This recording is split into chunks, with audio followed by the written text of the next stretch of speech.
नमस्कार दोस्तों। आज लास्ट दिसंबर है, 31 दिसंबर। आज हमारे सामने सन्नी कुमार है और सब बाकी सब दोस्त हैं।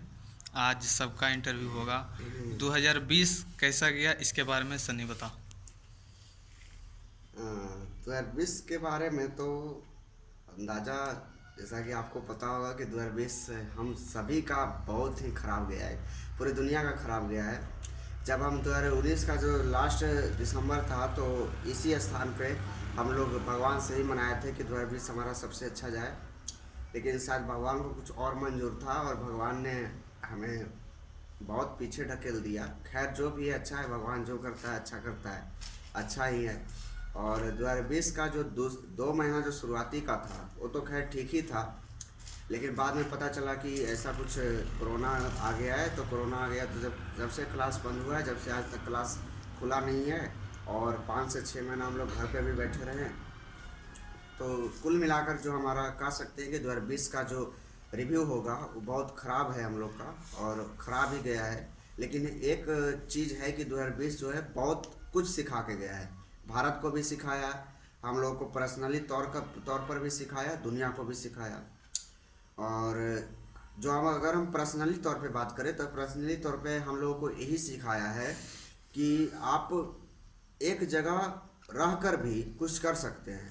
मतलब दुनिया से हमें कोई मतलब भी अगर नहीं हो तो भी हम बहुत कुछ कर सकते हैं। और आज का जैसा कि आज भाग दौड़ का जो ज़िंदगी है, जैसा कि आपको पता है कि हम लोग को बहुत भाग दौड़ करना पड़ता है। इसमें ये बात सबको मान लेनी चाहिए कि अगर हम मतलब चाह ले तो हम एक जगह बैठकर बिल्कुल दुनिया से अलग होकर हम कुछ कर सकते हैं, और हमें करना ही पड़ेगा क्योंकि कोरोना ने हमें सिखा दिया।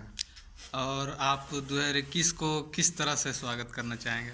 2021 यही मनाते हैं कि 2021 2020 की तरह ना जाए।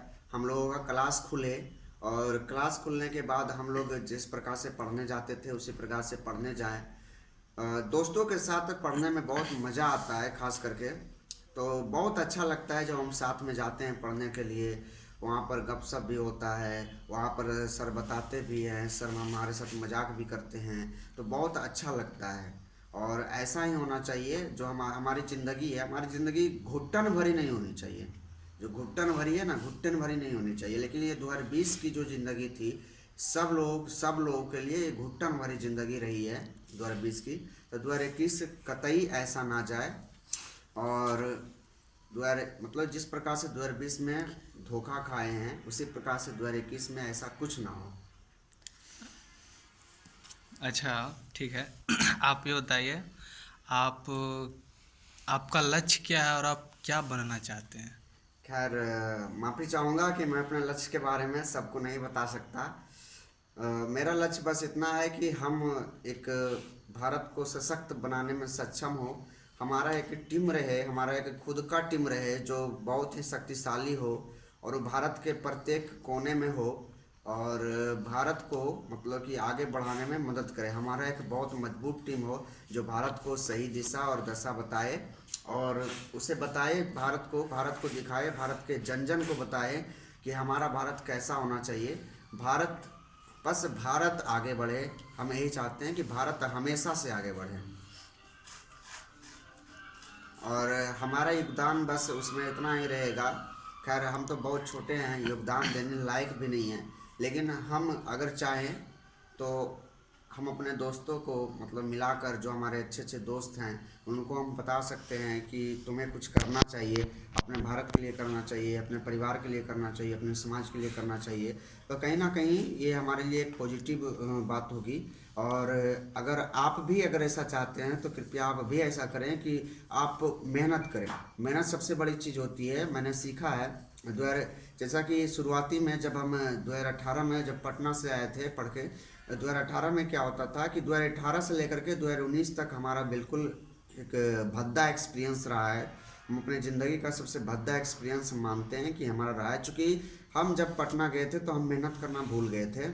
हम मेहनत करना नहीं चाहते थे, घर पर भी आए थे तो मेहनत करना नहीं चाहते थे, तो जिससे हमको बहुत ही कह सकते हैं कि बहुत ही हम पीछे चले गए। मेरा विकास दर जो है बहुत कम हो गया।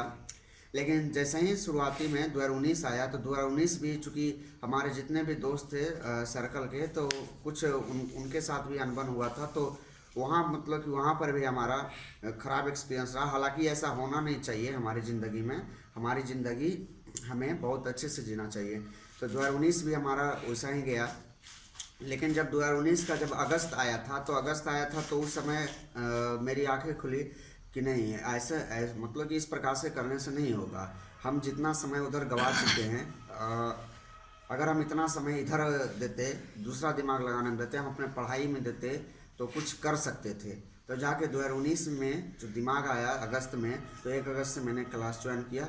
और हमारे लिए जब मैंने क्लास ज्वाइन किया तो वहाँ से मैंने ये देखा कि हमको बहुत फ़ायदा मिलना स्टार्ट हुआ है। और ये रियलिटी है कि अगर आप मेहनत करना छोड़ दीजिएगा तो आपके लिए मतलब कि कह सकते हैं कि जिस प्रकार से अगर खाई में गिर गया है कोई इंसान तो वहाँ से निकल सकता है। लेकिन अगर आप मेहनत करना छोड़ रहे हैं तो समझ जाइए कि आप अपने को खुद खाई में ढकेल रहे हैं। तो ऐसा नहीं होना चाहिए, हमें मेहनत करना चाहिए। और जब हम मेहनत करना स्टार्ट किए 2019 से अगस्त से, हालांकि ये ज़्यादा मेहनत है नहीं, हमें भारत को सशक्त बनाने के लिए बहुत ज़्यादा मेहनत करना पड़ेगा। तो वहाँ से मेरा जो विकास दर है वो थोड़ा बहुत अच्छा है, मतलब पिछले साल के मुकाबले में 2017 से लेकर के 2019 तक के मुकाबले में बहुत अच्छा है। तो देखिए आगे क्या होता है। भगवान करे 2021 में हमारे जितने भी दोस्त हैं हमारे साथ हों और हम मतलब अपने लक्ष्य को प्राप्त कर सकें। जो हमारा प्राइमरी लक्ष्य है, प्राथमिक लक्ष्य है, हम उसको प्राप्त कर सकें और एक अच्छे योद्धा की भांति। क्योंकि आज जो ज़माना चल रहा है, पहले तो तीर धनुष का युद्ध चलता था, तो उसमें जो योद्धा होते थे तो वो अपने बल का प्रयोग करते थे, अपने बुद्धि का प्रयोग करते थे। आज जो पढ़ाई में तेज है वही सबसे ज़्यादा योद्धा है, सबसे बड़ा योद्धा है। तो हम एक योद्धा बनकर निकले, एक बहुत बड़े योद्धा बने। हम हमारे सर्कल के जितने भी दोस्त हैं, हम दिखावें कि हम कुछ कर सकते हैं। आपने सशक्त के भारत को सशक्त बारे में कहा था। अभी कुछ पिछले 3-4 वर्षों में आप जो देख रहे हैं, या चीन हो या पाकिस्तान हो, उसके बारे में आप क्या कहना चाहेंगे? देखिए गलवान घाटी जो पाकिस्तान और चीन की तो खैर हम नाम भी लेना पसंद नहीं करते। पता नहीं, एक अजीब सा नफरत है, हमको बचपन से ही नफरत है चीन और पाकिस्तान से। ये पता नहीं, जब भारत चीन का सपोर्ट भी कर रहा था, जो भारतीय, हालांकि विदेश नीति क्या है उसमें हम बहुत छोटे हैं, लेकिन अभी आपको पता होगा कि जब शी जिनपिंग आया था भारत, तो जब शी जिनपिंग भारत आया था तो वहाँ पर भी भारत के जो लोग थे वो बोलते थे कि हिंदी चीनी भाई भाई, हिंदी चीनी भाई भाई। तो वो हमको बहुत ख़राब लगता था, क्योंकि चीन जो है, हम जैसा कि देख रहे हैं कि चीन हमको शुरू से छलता आ रहा है। और चीन का केवल और केवल एक ही लक्ष्य है कि वो चाहता है कि पूरी दुनिया पर कब्जा कर ले। वो पूरी दुनिया को दबाना चाहता है, पूरी दुनिया को अपने पैसे से, अपने बल से दबाना चाहता है, पाखंड करके दबाना चाहता है। तो हम ऐसा नहीं चाहते हैं और कि हम चीन को सपोर्ट करें। और चीन के लिए बस हम इतना कहना चाहते हैं कि चीन सुधरे। और चीन जो है भारत के साथ जो नादानियाँ करता है, बेवकूफ़ी करता है, बेवकूफ़ी इसको कहेंगे। क्योंकि चीन जो है 1962 बार बार बोलता है कि आप 1962 में जिस प्रकार से किए थे उसी प्रकार से करेंगे। तो खैर वो ना भूले कि 1962 ये नहीं है, उस समय हम आज़ादी हुए थे, मात्र 15 बरस हुआ था हमको आज़ादी के। तो खैर वहाँ पर जो हमारी, हालांकि ये हमारे लिए एक चोट है, हमारे दिल में घाव है कि 1962 की लड़ाई जो है हम हार गए थे और बुरी तरह से हारे थे। लेकिन अगर आगे कभी भी अगर युद्ध होता है तो हम नहीं हारने का ठानेंगे और नहीं हारेंगे, चाहे तो चीन क्यों ना रहे, यहाँ तक कि अमेरिका क्यों ना रहे। तो दुश्मन जितना भी बड़ा क्यों ना रहे, हम उतनी ही अच्छे से लड़ेंगे। तो चीन के बारे में मेरी राय जो स्पष्ट है कि हम चीन को जो है, पहले क्या होता था कि पहले जब हम राम की बात करते हैं तो राम के ज़माने में जो हमारा दुश्मन था श्रीलंका में था, यानी भारत के दक्षिण में था। लेकिन आज के जो ज़माना है, जो कलयुग है, वो त्रेता युग की बात थी। आज जो कलयुग है, कलयुग में हमारा जो दुश्मन है वो ऊपर की ओर है, यानी उत्तर में है। तो बदला कुछ नहीं है, त्रेता युग भी वैसा ही था और आज कलयुग भी वैसा है। बस दुश्मन का दिशा बदल गया कि पहले दुश्मन दक्षिण में था, आज दुश्मन हमारा उत्तर में है। अब पाकिस्तान के बारे में क्या कहना? पाकिस्तान तो खैर वो भारत के लिए कुछ है नहीं, उसकी औकात भी कुछ नहीं है भारत के सामने। तो उसके बारे में कुछ बोलना हमारे लिए मतलब उसको ज़्यादा तवज्जो देने के बराबर होगा। तो हम पाकिस्तान के बारे में ज़्यादा बोलना नहीं चाहते, वो मिट जाएगा वो कुछ दिनों के लिए रहेगा, उसके बाद उसका नामो निशान मिटने वाला है। और अपने बारे में बताइए, आप किसको सबसे ज़्यादा प्रायोरिटी देते हैं? हम सबसे ज़्यादा प्रायोरिटी देंगे तो अपने देश को ही देंगे, और तो मेरे लिए कोई ज़्यादा प्रायोरिटी वाला होगा नहीं। देश के बाद अगर प्रायोरिटी सबसे ज़्यादा देनी चाहिए तो हमें अपने माता पिता को देनी चाहिए, क्योंकि माता पिता ही सिखाते हैं कि हमें किस प्रकार से ज़िंदगी जीना चाहिए, और ज़िंदगी जीने के लिए हमें जो है किस प्रकार से कष्ट को झेलना भी चाहिए।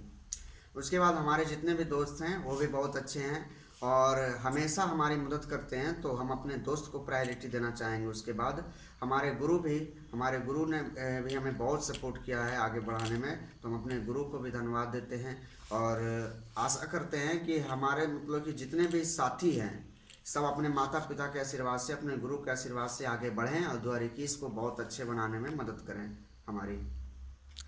ठीक है, धन्यवाद।